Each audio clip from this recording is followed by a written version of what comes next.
imagine a country where every single inhabitant is in debt because they went to college. And now consider the number of Americans with student debt. That's more than 40 million. And that is more than the total populations of most nations and territories on Earth. About 7 million have defaulted on those debts and have damaged their credit. And that makes it harder for these graduates to get high-paying jobs to pay off their loans, because around 60% of U.S. employers run credit checks before hiring. And all this adds up to what many consider a debt bomb. The total U.S. student loan debt has soared from $240 billion at the start of 2003 to over $1 trillion today. And the average debt per person is around $26,000. Now, this trillion-dollar debt is only a bomb if a lot of graduates default. And if they don't, it's in fact a boom, but of a different sort. The U.S. made about $50 billion in interest payments on government student loans in 2013. And to put that number in perspective, Phil, that's almost double last year's profits of Royal Dutch Shell, the world's most profitable company. Phil? Oh, I know too well. Those numbers are absolutely crazy. Michelle, thank you. We're going to have much more on this, on the cost of higher education and the challenges facing today's graduates or even future graduates. I'm joined by Nicole Smith, research professor, senior economist, Georgetown University Center on Education and the Workforce. And over in San Francisco, Mr. Dale Stevens, education expert from UnCollege. For our viewers, I want to give you some background on Mr. Dale Stevens. You received correct me if I'm wrong, a grant, if you will, to not go to school, and you talked to students about why they should not go to school. Am I right? That's correct. I left school 3 years ago now, and now run an organization called UnCollege that focuses on teaching the kinds of skills that you're supposed to learn in school, but no one bothers to actually teach. Okay, my first reaction is that's not good advice for my daughter. Nicole, I mean, I think that's how a lot of people would think, right? Because you're supposed to go to school, high school, college, you get skills, you go out and work. Is Dale onto something? Is this the right way to think? Well, the issue is there's absolutely nothing wrong with actually accepting the Thiel Scholarship. If you get it, you take, the $100,000 for 2 years, hats off to you. Hell, I'll do it myself. The problem is that you encourage people to not go to school at all, and that's really dangerous, because we know that if you don't go to college, your likelihood of getting a job or succeeding in life is greatly diminished. Okay, but I'll bring up a devil's advocate point here. Michelle just talked about all the debt you're going to incur when you go to school. So I imagine picking the right major is important. I imagine that picking up the right life skills are important, right? Sure, certainly. And it's not only about what type of degree you get. It's the type of major you choose. It's the type of job you get, the occupation, the industry. There's one thing that we don't talk about, the $1 trillion, and that's 40% of that money, of the $1 trillion in student debt, is actually graduate student loans. So, some people have taken this money to go get their master's degrees and above, and that's 40% of all the debt is actually for graduate college, graduate education. Absolutely amazing amount of debt that everyone's racking up.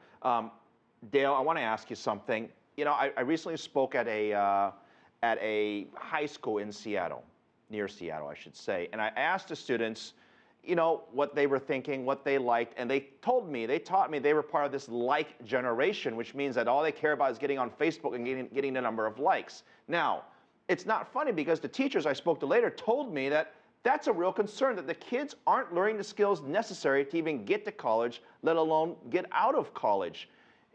Don't you think that's a big issue, and that's a reason why people should go to college? I think the argument between college and not college is really overdone, and what we should be really thinking about is how people get an education. And the fact is that you can learn outside of the classroom, right? The real function of college is as a signaling mechanism. The average employer says, you've gone to college, you've showed up for class, you've turned in your assignments, you must be an interesting, smart human being, right? And now there are other ways to get that signal. And I think that it's important for young people as they're graduating high school to consider what those other ways are, especially when the costs are incredibly high. And for young graduates with degrees, it's increasingly difficult to get jobs. Okay, I will share that point with you, that colleges could do more to prepare their students for sort of, I guess, the real world. We've got our guest here from Georgetown. If there's one thing that you'd recommend to even a good school like Georgetown, let alone a second or third tier school, what do you want colleges to what do you want them to do? I think, well, part of the question is not really about whether or not we should go to college, but it's what's the alternative? What happens if we don't go? And more importantly, if we really were to compare apples to apples, if we are to compare students from the same socioeconomic backgrounds, from the same types of parents, with the same level of preparedness, we find overwhelmingly that those that go to college make more money, they're better able to connect to the market, and they have much better lifestyles and lifespans later on. So the idea that we discourage people from going to college is just, at the end of the day, ludicrous. If we have the opportunity to go, fine, you should. Dale, what do you want universities like Georgetown to do? I want universities to think about how they're preparing students for the workforce and draw stricter lines between the programs that they create, the skills that they're teaching, and the jobs that their students are going to get, right? And Georgetown is a great school. It has a great reputation, right? But most students are not going to brand name schools. They're going to incredibly large public universities. They're going to private schools in the middle of the country that we've never heard of. And for students who are graduating from those schools that don't have a reputation like Georgetown, the difficulty in getting a job is much harder. Well, in fairness, I did go to one of those large public institutions that I think a lot of us in this room probably did. Look, teachers are telling me one thing. They're worried about these kids getting out. They can't read the way we used to. They can't write the way we used to. They want to do text, SMS, all this other stuff. They're simply not prepared for the real world. They think they're going to go to college, they're going to get a degree in whatever it is, and they're going to come out making $80,000, $90,000, $100,000 a year. And every expert I've spoken to has said that that is simply ridiculous. Every generation thinks that they're better than the students who come after them. That's simply something that's, universal. We probably thought that, and our parents thought we were crazy. Parents, thought we were crazy. We're not, my parents would tell me all the time, I'm not studying enough, I'm not spending enough time in college. But the issue is, we've raised a really important point here. It's really important to better connect the types of competencies people are learning in school to what they would eventually be doing in the workforce. And many schools and universities have failed at that. And one thing that Dale has pointed out is, especially if you're from a university or an institution that no one has heard of, especially those students need to go to college and get your college degree, because that's the only real guarantee we have of getting you some sort of upper middle class income. It's no longer, I can fall back on letting my parents help me out. People have to be prepared, and the only preparation still is a college degree. Whether that means a 4-year college or 2-year college degree, it's post-sec education. We have focused a lot on specific skill sets, and Dale, I'm going to give one more run with you here in terms of whether or not we should go to college or not. And I guess that's not, for me, it's not a huge question, but I will say going to college is more than just learning specific technical skills. It's also the experience you have with your colleagues, the learning all the politics within a peer group or teamwork. Isn't that an important part of becoming an adult?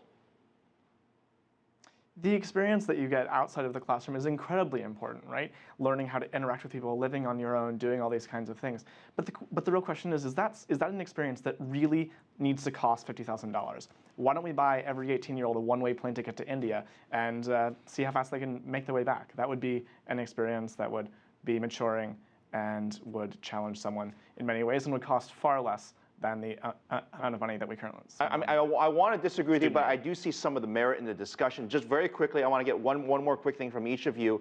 Would you send your kids to college, Dale? I'm not sure I would send my kids to school. I left school when I was 12, and my experience outside school was far more engaging and taught me the kinds of meta skills to become a better and more effective learner. If they wanted to go, I would let them, but it would really be a question of, does my child actually want to go, and is the intention on their part? All right, Dale Stevens, UnCollege. Nicole, I apologize for our time. Nicole Smith, Georgetown University. It's good to have you. I can see a lot of parents, including my own, probably cringing hearing some of these words. But thank you to both of you. Have a good weekend.